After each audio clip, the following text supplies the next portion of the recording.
যা কনকনে ঠান্ডা, তার মধ্যে ঝিরিঝিরি পোটা বৃষ্টি পড়ছে, মানে ঠান্ডায় মনে হচ্ছে পুরো জমে পুরো একদম, মানে কি বলবো, বরফ হয়ে যাব নাকি ক্ষীর হয়ে যাব কিছু বুঝতেই পারছি না, জমে গেছি ঠান্ডায়। তো এই রাতে এখন আবার রান্না বসাতে হচ্ছে। ভেবেছিলাম বরটা আজকে বাইরে থেকে খাবার নিয়ে আসবে, আর খাবার খাবার তো নিয়ে আসলো না, উল্টো আরও আমার কাঁধে রান্নার দায়িত্ব চাপিয়ে দিল। এই জন্য বলে না কথায় যে কাউকে বেশি ভালো ভাবতে নেই, শেষে বরটাও আমার সাথে এরকম করলো। মানে বরটাকে বেশি ভালো বলি তো শেষে দেখি আমার বরটাও আজকাল কীরকম একটা বেশ হয়ে গেছে। তো যাই হোক, এই দেখো এখন বাজে ঘড়ির কাঁটায় 8:35, আর আমি এদিকে গ্যাসের উপর ভাত চাপিয়ে দিয়েছি আর নিয়ে এসেছি এই ঠান্ডার মধ্যে। মানে জলে হাত দিলেই না মনে হচ্ছে যেন কিসে যেন কারেন্ট মারছে, এরকম একটা ব্যাপার।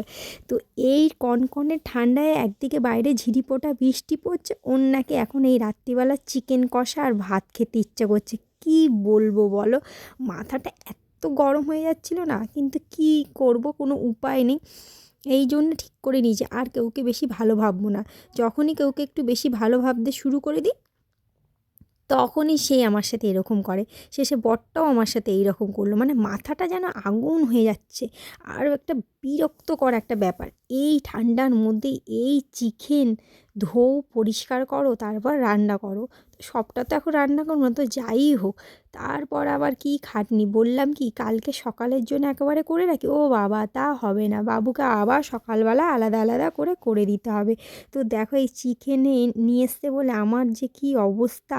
চিকেনটা এনেছে সেই জন্য না, মেন এত কনকনে ঠান্ডা, জলে হাত দিলে মনে হয় যেন কারেন্টের ছ্যাঁকা দিচ্ছে, তার মধ্যে বাইরে বৃষ্টি পড়ছে। মানে একদিকে পরেছি ফুল হাতা নাইটি, আবার আমি সোয়েটার পরে আছি, কি বলবো, তো কিছু করার নেই। চিকেনটা নিয়ে এসছে যখন করতে তো হবে, তো ভালো করে ফ্রেশ হয়ে করে ধুয়ে নিয়েছি। আর এই যে সব কন্টেনারে ভরে নিয়েছি, এই যে ব্ল্যাক কালারের যে কন্টেনারে রেখেছি, এটা দিয়ে এটা কালকে সকালে করব। আর ছোটো যেই কন্টেনারটা রেখেছি ওটা সলিড মাংস রেখেছি, চিকেন চাউমিন খাবে আবার। বাবা, বাবুর আজকাল এক একটা দিন এক একটা হুজুক উঠছে। আর এই স্টিলের বাটিটায় যেটাই রেখেছি ওটা এখন করব। তো ভাত আমার অলরেডি হয়ে গেছে, চলো এখন চিকেন রান্নার পর্বের প্রস্তুতি শুরু করে ফেলি। ওহ, চিকেনটা কষা কষা, মানে কষা কষা চিকেন খেতে কিন্তু বেশ ভালোই লাগে, কিন্তু এই শীতের মধ্যে খেতে ভালো লাগে কিন্তু করতে তো কষ্ট না, সেটা তো ও বোঝে না না। তো যাই হোক, এই যে কষা কষা চিকেনের মধ্যে একটুখানি করে জল ঢেলে দিলাম। এর পরের দিন আমি ভেবেছি না জলটা আর আমি দেবো না, মানে দেবো ওর জন্য দেবো, ওর আবার একটুখানি ঝোল ঝোল ভালো লাগে, তো ওকে ঝোল দিয়ে দেবো। আমার আবার চিকেনটা না বেশ কষা কষাই ভালো লাগে, তো কষাটাই আমি তুলে রাখবো। তো এই যে ঢেকে রেখে দিয়েছি, ঢেকে রেখে দিয়ে তারপরে এই যে অলরেডি এখন চিকেন হয়ে গেছে, ঢাকনি সরিয়ে দেখি হয়ে গেছে। আর নামানোর আগে একটুখানি দিয়ে দিয়েছিলাম সানরাইজের গুঁড়ো গরম মশলা। তো চিকেন আমার অলরেডি কমপ্লিট হয়ে এসছে, এবার গ্যাসটাকে অফ করে দেবো আর গরম গরম ভাত বাড়বো থালায়, আর গরম গরম চিকেন। ও শীতের রাতটা কিন্তু জমে গেছে, কিন্তু মেন যে কষ্ট এই যে জলে হাত দিয়ে খাটাখাটনি, এইটাই ভেবেছিলাম বাবুমশাই আজকে বাইরে থেকে খাবার নিয়ে আসবে, ও বাবা তা নয়, চিকেন নিয়ে এসে হাজির। আমি তো ওকে বলেই দিয়েছি আমি আর এখন থেকে আর কেউকে বেশি ভালো ভাববো না, তোমাকে একটু বেশি ভালো ভাবতাম, তার জন্য তুমি আজকে আমার সাথে এরকমটা করলে। তো আমি খুব ভীষণ ভীষণ ভীষণ রেগে গিয়েছিলাম, বলে কি তোমার ফেভারিট চিকেন সেটা নিয়ে আসলাম আর তুমি এরকম করছো। তো একটুখানি বেশি করে গলা গেলে এগুলো নিয়ে এসেছিলো রাত্রিবেলা, ওগুলো একটুখানি বেশি করে রান্না করে খেয়েছি। আর তারপর খেয়ে দিয়ে শুয়ে পড়েছিলাম। আর তারপরের দিন দেখে বুঝতেই পারছো, এই যে এটা হচ্ছে পরের দিন সকালবেলার ভিডিও ক্লিপ। পরের দিন সকালবেলা ঘুম থেকে উঠে ব্রাশ করছি আর কিছু একটা চিন্তাভাবনা করছি। তারপরের দিনও বেশ ঠান্ডা ঠান্ডা, কিন্তু কাল রাতে যেরকম ঠান্ডাটা ছিল, যেরকম বৃষ্টি পড়েছিল, মানে ঝিরিপোটা বৃষ্টি, সেরকম একটা ঠান্ডা নেই, তবুও ঠান্ডাটা ভালোই আছে। তো যাই হোক, সকালবেলা উঠে ফ্রেশ হয়ে সোজা চলে এসেছিলাম রান্নাঘরে, আর এই যে বানিয়ে ফেলেছি চাউমিন। আর আমি একটা মানে কী বলে না, কপালে না থাকলে কি হবে, মানে কপালে না থাকলে ঘি ঠকঠকালে হবে কি, তো সেরকম একটা ব্যাপার হয়ে গেছে। তো বাবু চিকেন চাউমিন খাবে বলে দেখো আমি সলিড চিকেন বাটিতে করে রেখেও দিয়েছিলাম, কিন্তু জানো তো বোকামো করে ফেলেছি, ওই কন্টেনারটা না আমি ডিপে ঢুকিয়ে দিয়েছি। আর শীতকাল বুঝতেই পারছো, তো পুরো একদম জমে পুরো বরফ হয়ে গেছে। ওইটাকে এখন যদি বের করতে যাই ভীষণ দেরি হয়ে যাবে, ভীষণ দেরি হয়ে যাবে। আবার চিকেনগুলোকে পিস পিস করে কাটতে হবে, কিন্তু যেটা সকালে চিকেনটা রান্না করবো সেটা কিন্তু আমি নর্মালে রেখে দিয়েছিলাম, আর ওটা যে আমি কী বোকার মতন ডিপে ঢুকাতে গিয়েছিলাম সেটাই আমার মাথায় নেই, খেয়াল ছিল না। তো যাই হোক, তোমাদের দাদাভাই বলছিল তুমি বদমাইশি করে এটা করেছো, তুমি আমাকে শাস্তি দিয়েছো, কালকে রাত্রিবেলা তোমাকে দিয়ে চিকেন রান্না করিয়েছি ঠান্ডার মধ্যে, সেই জন্য তুমি এটা বদমাইশি করে করেছো। তো আমি তারপর ওকে কী করলাম, নিরামিষ চাউমিন করে দিয়েছিলাম। নিরামিষ বলা ভুল, মানে পেঁয়াজ কলি দিয়েছিলাম, সরি মানে পেঁয়াজ কলি দিয়েছিলাম, পেঁয়াজ আলু দিয়ে ওকে চাউমিনটা করে দিয়েছিলাম। তো আমারও খুব ইচ্ছে করছিলো চিকেন চাউমিন খাওয়ার, এবার ফালতু বেচারাকে দোষ দিয়ে লাভ নেই। তো আমি বললাম ডিম দিয়ে করে দেবো, বললো না না না না। তো এই যে ওরকমই করেছিলাম, তো ওকে থালায় দিয়ে দিয়েছিলাম আর আমি ওই বাটিটাই অল্প করে রেখে দিয়েছিলাম। আমার একটু ডিম না হলে না আমার ভালো লাগে না চাউমিনে, তো আমি ওই জন্য অল্প করেই রেখে দিয়েছিলাম। তারপর আমি তো জানি সকালবেলা আবার এই যে মাংসগুলো রান্না করতে হবে, ওই জন্য দেখো আমি ওই কালো কন্টেনারের বাটিটা ওটা আমি হচ্ছে কি নর্মালিই রেখে দিয়েছিলাম, তার জন্য সেরকম একটা ঠান্ডা হয়নি, ঠান্ডা ছিল মোটামুটি ছিল, ডিপে রাখলে যেরকমভাবে ঠান্ডা থাকে সেরকম ঠান্ডা ছিল না। তো ওই জন্যই ফার্স্টে আমি চাউমিনটা করে মানে চাউমিনটা করতে গিয়ে আমি মাংসটাকে জলে ভিজিয়ে রেখে দিয়েছিলাম, তারপর এই যে চিকেনটা এখন করে নিচ্ছি, কষানো হয়ে গেছে। এবার জল দেবো, জল দিয়ে নাড়িয়ে চাড়িয়ে আবার ঢাকা দিয়ে গ্যাসটাকে লো ফ্লেমে করে দিয়ে কিছুক্ষণ রেখে দেবো, রেখে দিয়ে তারপর এবার ভাবছি বাদবাকি কী রান্না করা যায়। তো মা দিয়েছিল লাউ, গাছের লাউ, সেই লাউ ঝিরিঝিরি করে কেটে দিয়েছিল, বলেছিল লাউ চিংড়ি কিংবা বড়ি দিয়ে করে খাস। তো মা 2-4 দিন করে করে পাঠিয়েছে, ঠিক আছে। তো মা যখন করে নিয়ে আসে কিংবা তোমাদের দাদাভাই গিয়ে নিয়ে আসে না, খুব কষ্ট হয়ে যায়, দুজনেরই কষ্ট হয়ে যায়। মাও সকালবেলা নিয়ে আসে, কষ্ট হয়ে যায়, তোমাদের দাদাভাইও যায় আনতে, ওরও কষ্ট হয়ে যায়। ওই জন্য মা বলছে তুই নিজে চেষ্টা কর, করতে করতে হবে, মানুষ চেষ্টা করলে তো সবই পারে। এটা তো একদম অত্যন্ত একদম মানে দামি কথা মায়ের এই কথাটা, একদম এখন তো হাড়ে হাড়ে টের পাচ্ছি, মানুষ চেষ্টা করলে তো সবই পারে, আর আমাকে তো শিখতেই হবে না সব কিছুই। তো অলরেডি চিকেন আমার হয়ে গেছে, এখন চিকেনটাকে আমি ভালো করে একটা কন্টেনারের মধ্যে তোমাদের দাদাভাইয়ের জন্য তুলে দেবো, আর আমি বাদবাকিটা রেখে দেবো একটা বাটির মধ্যে রেখে দিয়ে এবার ভাতটা চলো বসিয়ে দিই, বেশি কথা না বলে। আর আজকে কিন্তু অনেকটাই সকাল সকাল উঠে গিয়েছি, ঘুম থেকে উঠে গেছি, কারণ হচ্ছে কি দেখলাম যে না বাবা বৃষ্টি আর পড়ছে না। আর কালকে রাত্রেবেলায় আমি ডুমু ডুমু করে ফুলকপিটা কেটে রেখে দিয়েছিলাম, সেটাই একটু তোমাদের দেখাচ্ছি। আর এই যে মা লাউটা কেটে কি সুন্দর করে পাঠিয়ে দিয়েছে। তো তোমাদের দাদাভাই বললো যে তাহলে নিরামিষ করে দাও বড়ি দিয়ে অল্প করে, তো আমি বললাম আমি চিংড়ি মাছ দিয়েই খাবো। তো কী বলবো বন্ধুরা, আমাদের গাছের লাউটা এত ভালো, এত ভালো, মানে কল্পনার বাইরে। নিয়েছিলাম কিন্তু একটা জাস্ট পরিমাণ মতন দুজনে খাবো বলে, তারপর না একদম অল্প হয়ে গেছে, লাউটা পুরো গলে পুরো ক্ষীর হয়ে গেছে, পুরো একদম ক্ষীর।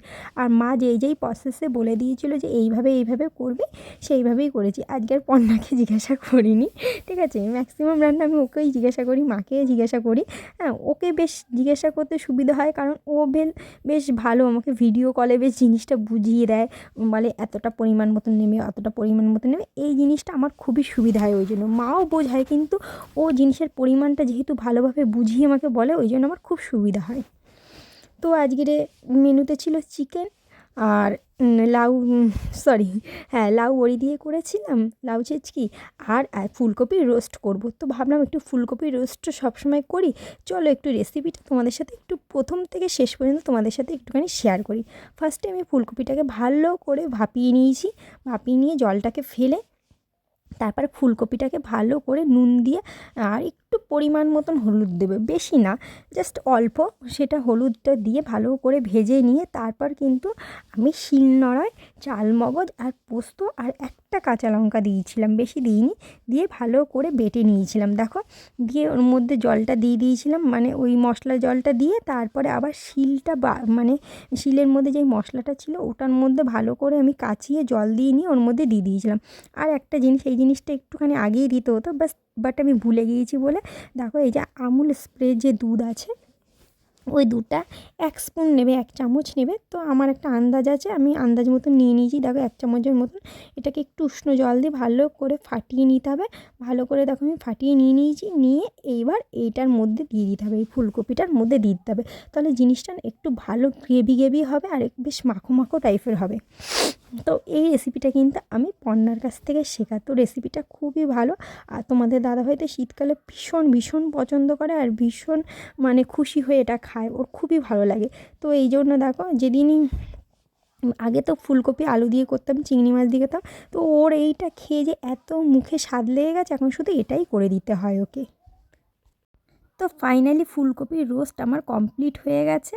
এইবার আমি গ্যাসটাকে অফ করে দেবো। দেখো বাও, ভীষণ একটা সুন্দর কালার এসেছে, আর দুর্দান্ত একটা খুব সুন্দর একটা সেন্ট বেরোচ্ছে, আর খেতেও কিন্তু খুবই সুন্দর টেস্টফুলি হয়েছিল। আর আমি কিন্তু এর মধ্যে একটুখানি দিয়ে দিয়েছিলাম হালকা পরিমাণ জিরের গুঁড়ো দিয়ে দিয়েছিলাম। সেটা আমি যখন অ্যাড করেছিলাম এর মধ্যে, সেই ভিডিও ক্লিপটা নিতে ভুলে গিয়েছি, তাই তোমাদেরকে একটু বলে দিলাম।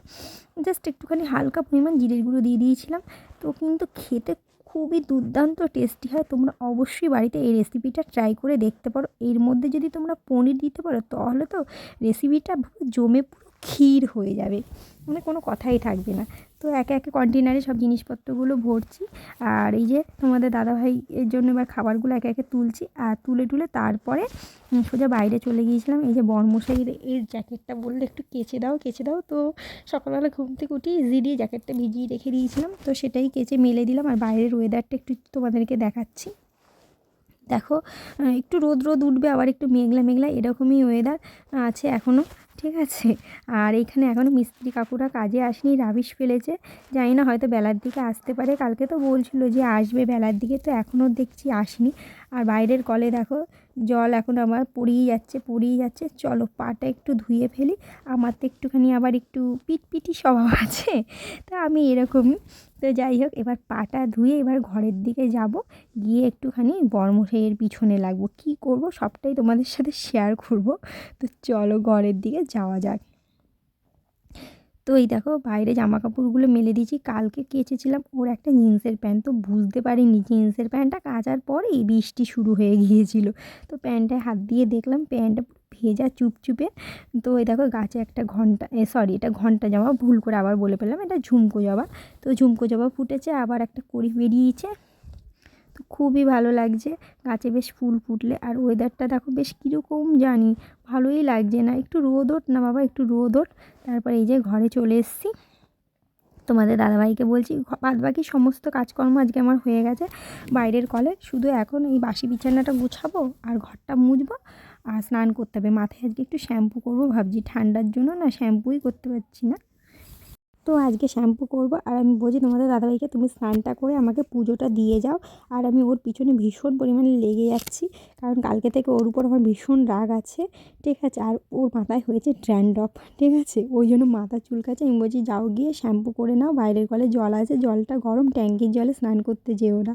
আর এই যে আমি ওকে মাথা চুলকে দিয়ে বলছি এদিকে তাকাও, হাই করো, আমার বন্ধুদেরকে হাই করো, তো হাই করলো। আর ও একটা মুভি দেখতে এত মগ্ন হয়ে গেছে, কাল থেকেই দেখে যাচ্ছে ওই মুভিটা, এখনও শেষ করতে পারিনি। ওই জন্য দেখো আমি আবার ওর গালের ভিতরে আঙুল ঢুকিয়ে দিলাম। মানে কি বলবো বলো, তোকে আমি বারবার বলছি আমি আর বেশি কাউকে ভালো বলবো না, বেশি ভালো ভাবলেই আমার সাথে এরকম হয়, তুমি এরকম কেন করলে, আমার জল ঘেটে আমার ঠান্ডা লেগে গেছে, মানে বারবার ওর কানের ধরে এই কথাটাই বলে যাচ্ছি। সত্যি কালকে যে পরিমাণে ঠান্ডা ছিল বন্ধুরা, সেই ঠান্ডার মধ্যে রান্না করা যে একটা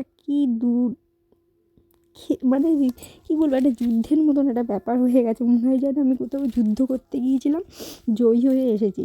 তারপর এই যে তোমাদের দাদাভাই স্নান টান করে কিন্তু ঠাকুরের পুজোটা দিয়ে গেছে। যাক বাবা, পুজোটা দিয়ে গেছে, অনেক একটা বড় কাজ। গিয়ে আবার ফুলমালা নিয়ে এসে আবার পুজো টুজো দিয়ে গেছে। তো দেখো আমি তারপরে একটুখানি এই যে ঠাকুরের একটু ভিডিও ক্লিপটা নিয়ে তোমাদের সাথে শেয়ার করলাম। অনেকদিন হয়ে গেছে এই শোকেসের পেপারগুলো চেঞ্জ করা হয় না, বেশ ধুলো পড়ে গেছে, তো এই পেপারগুলো চেঞ্জ করতে হবে। তো আমিও একেবারে বাইরের কলে শ্যাম্পু করে নিয়েছি, বললাম তো ভীষণ ঠান্ডা ট্যাঙ্কির জলে হাতই দেওয়া যাচ্ছে না। তারপর স্নান টান করে এই যে দেখি অবশেষে রোদের দেখা মিলল। কি খুশি আনন্দ। কিন্তু রোদের দেখা মিললে কী হবে, রোদে কোনো তেজ নেই গো। দেখো আমার মতন ওই বেচারা কুকুরটাও দেখো ভ্যানের উপর শুয়ে রোদ পোহাচ্ছে। তো আমি স্নান টান করে চলে এসেছি রোদ পোহাতে। আর দেখো সূর্যের সেরকম কিন্তু কোনো তেজই নেই, মানে হালকাও একটু দেখা দিয়েছে। যাক ভাই, একটু দেখা দিলি, এই দেখাতেই আমরা অনেক খুশি। তো এই যে আমি চাদর গায়ে দিয়ে দাঁড়িয়ে আছি, আর এই যে তোমাদের দাদাভাই এই জুতোটা অনেক বড়, এটা পরে আমি শুধু ধুমধাম পরে যাই, তবুও কিন্তু আমি পরতে ছাড়ি না, মানে পায়ে পরবই এই জুতোটা। আমার ভীষণ ভালো লাগে এই জুতোটা, তাই ওকে বলেছি আমার জন্য এরকম একটা জুতো নিয়ে আসবে। তো ভিডিওটা এখানেই শেষ করে দিচ্ছি, কেমন লাগলো অবশ্যই কমেন্ট বক্সে জানিও। দেখা হচ্ছে নেক্সট ভিডিওতে, টাটা।